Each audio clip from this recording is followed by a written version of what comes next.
having a healthier home isn't about doing everything perfectly. It's about doing a few things very intentionally.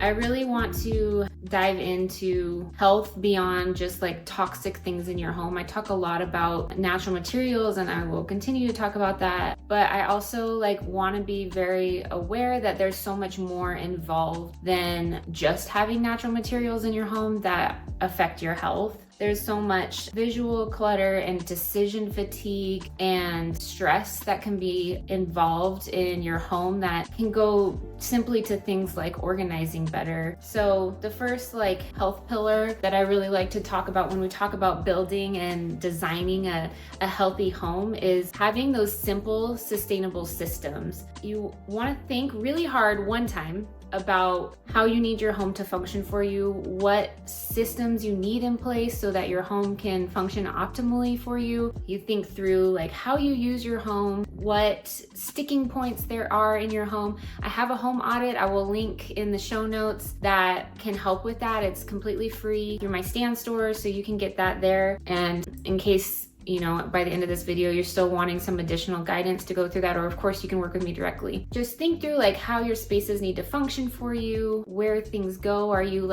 tracking back and forth through your house a lot? So if we think through those things, spend a really good amount of time, one time, to figure out what systems need to get put in place. If nothing else, at least recognizing where things aren't working, then we can go into figuring out what the solutions are. A big reason of why we do this is because, and if you see me looking at my computer, I have a lot of notes. I don't want to miss anything. I might repeat that in every video from now on, but I've kind of switched up the style of how I'm doing this, and I don't want to just fly everything off the top of my head, because I really want to make sure I hit the things that I've worked really hard on to create this video for you so that it's as helpful as possible. We want to make sure that we can do 10 to 20 minute cleanups at the end of the day. I like to call these 10-minute resets. Before you go to bed at night, you want to make sure that you're set up for success the next morning. Most people are kind of rushing out the door in the morning, or if nothing else, have a home with kids, or they work from home and you just need your space to be cleared and ready to go for the next day before you go to bed the night before. So when we have these systems in place, when we figure out, okay, what's not working, and then find the solution to fix it, then you can do these really quick 10 to 20 minute resets at the end of the day, because everything has a home, it has a place to where it needs to go. One trick I like to say is, if you really are just accumulating a lot of clutter, just grab an empty bin and throw all the clutter in the bin and set it aside. You do need to go back through it at some point and take care of it. If nothing else, it at least gets the clutter out of the way, so that until you have the time to go through all the things, you're not constantly stressed by the visual clutter in your home. Yeah, so when we can drop our mental load and decrease our stress, what that does is it's tied directly to your cortisol, to your daily stress, to feelings of calm versus chaos, and that is creating a healthy home. So I just wanted to give some alternative thoughts to how you create a healthy home, and give also some options that aren't necessarily something that costs money. We can do a lot just through creating these systems in your home, which costs little to nothing. So decreasing stress through optimizing and having sustainable systems in your home. Once again, if you need help further, which is thinking about how to do that, grab my audit. The health pillar number 2 that I want to talk about is natural materials. So we've gone through kind of the simple organizational things that are really cost effective that we can do to reduce stress and to just think through how our flow and our function happens in our home. But now we maybe want to take it to another level and think through, okay, I've done all the things I can do to really reduce the stress that I can control easily, but what are potentially things that are causing stress on my body that I'm not necessarily visually aware of? That's where I like to talk about natural materials. There's a lot more studies coming out showing what they call off-gassing. So any materials that are made from plastics or chemicals literally put into the air chemicals. And so initially there was the thought that that happens for a very short period of time and then it's done. But there are studies coming out now, and you can do your own research on this, but that there is actually a longer span of time, could be even years, on chemical based fabrics and things like that chemicals are off-gassing for years. Having natural materials in your home is super, super important if you are especially sensitive to smells, or maybe potentially get really like brain fog really easily. I mean, it can cause a variation of things, but if we want to like fully optimize having a healthy home, we're going to be using real stone, real wood, low tox paint. If we're really doing like a major renovation or a new build, we're going to be looking at like a wool insulation. I will get to air quality later, but we're thinking through like filters in our water and our duct work. We want to really find ways that we can take toxins out of our home. That could be a really big thing, and we can do a massive remodel to get those things. But I also want to give you a tool, or just, I guess, encourage you to do like small changes. So something that I am considering doing in my home that I haven't done yet is like getting rid of all the fake plants that are in my home. I have a lot of real plants too, which are great for air quality. Again, talk later, but anything plastic, like I said, is going to give off even a small amount of chemicals. And so yes, it's just a small thing to do. To me, it's worth doing. I've had 20 years plus of chronic health issues. And so this is kind of where it stems from for me, is I'm very sensitive to hormone disruptors, and to like my body is just not at optimal health. And so things make me sick very easily. I wear down on energy very easily, and I do a lot through food and lifestyle. And now I'm getting to a point, and especially as a designer the last couple of years, and I have another video where I'm going to go into that a little bit more, but I've just really been realizing like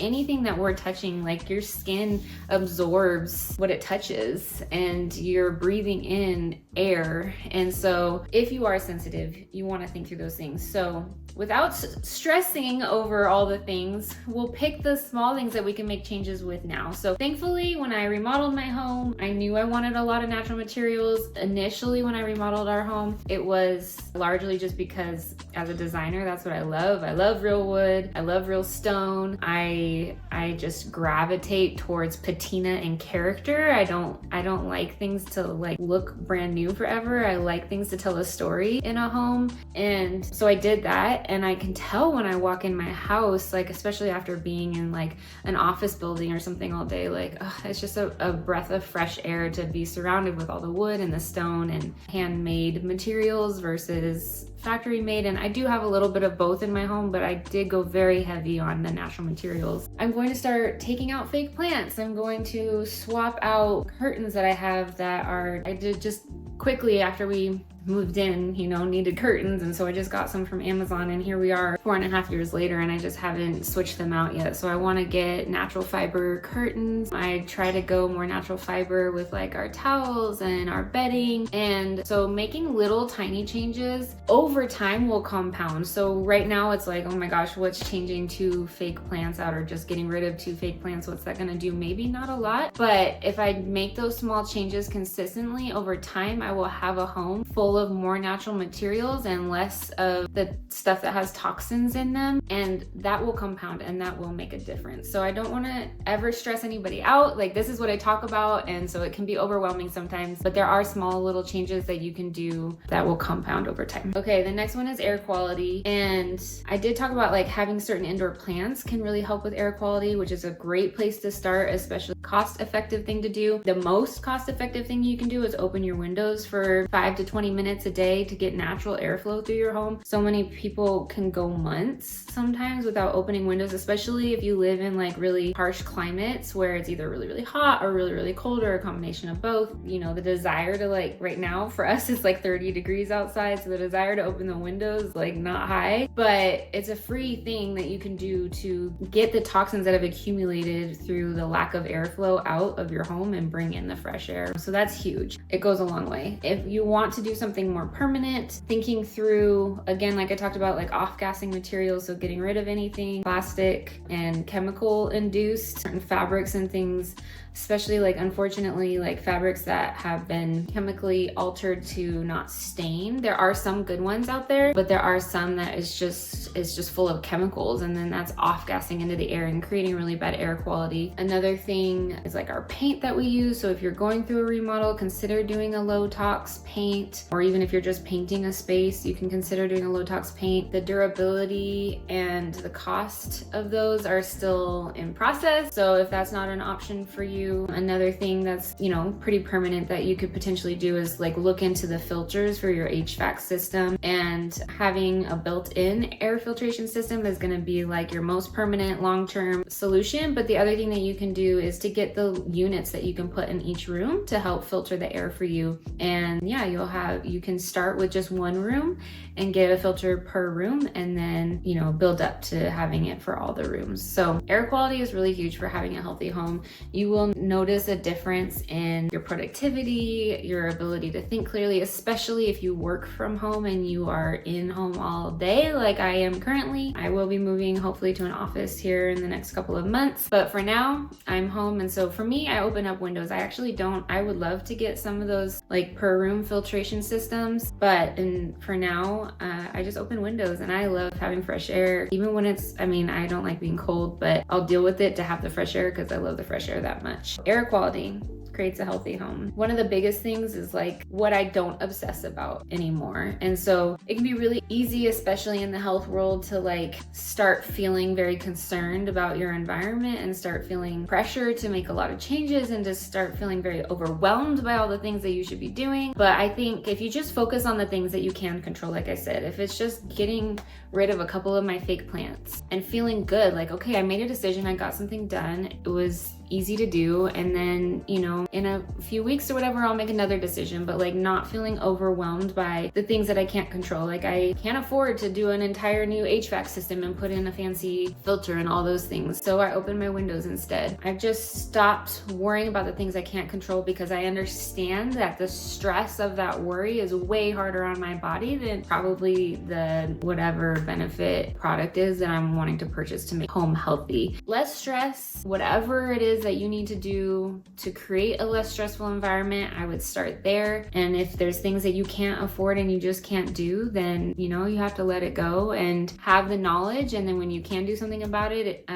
do it. But maybe look into just alternatives that are less permanent or less expensive, like just spending more time outdoors, or making the small changes. Super important. Stress is a silent killer for sure. Lighting is another one. I have them all on for filming right now, but I try really hard to like not turn on our overhead lights. They're all LEDs. It's I'm in a state where I think it was nationwide actually, where they were like banning incandescents, right? And now they're bringing them back, thankfully. For a while, like you couldn't, like they just weren't making incandescents anymore. Everything is LED, and there's an energy reason why, and I totally understand that, but we also know that like there's flickering that we can't naturally see.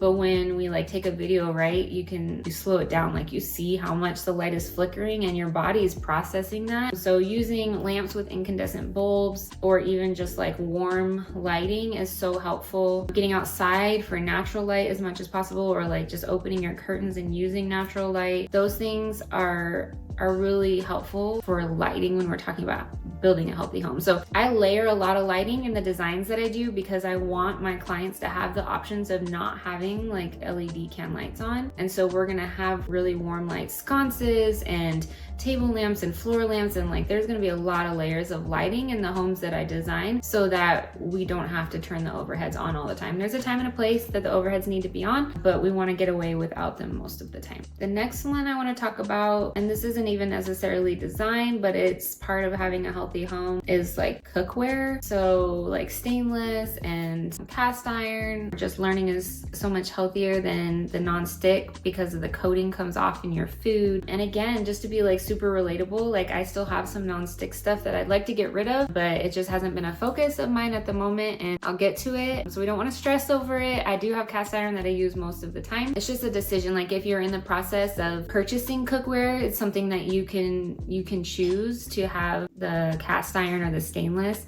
in your home to have healthy cookware. I think one of the bigger things that I want to touch on, health is very individual for the person. So like for me, female hormones, it's like I revolve everything around female hormones, what's good for female hormones. Like that's been the stem or the root of all of my health problems. And so not putting toxins on my skin and using healthy like cookware and getting fresh air and all of those things, I really think through creating healthy hormones, like getting natural light. That's super important for me. But like maybe your health concern is something that's different. So you want to build your healthy home around what your health concern is. The things I focus on might not be the things you focus on. Maybe you need wheelchair accessibility and your home needs to be built for that. And so that's a different concern than I have for me personally. But when you think through designing your home, like that's an obvious thing that should be addressed so that your home functions optimally for you. Or maybe there's just a heavy focus on physical activity. So you really build your home to be a place where you can get physical activity without leaving your home. There's such a variety of things that are so very personal. And I don't take for granted the fact that I am a designer and I get the opportunity to be in people's personal space and really help them develop a home that functions for them. But I just want to encourage you, when you're thinking through a healthy home, don't necessarily just take all the things that work for me or work for somebody else and think that you need to adopt those. Really think through what your concerns are and what your needs are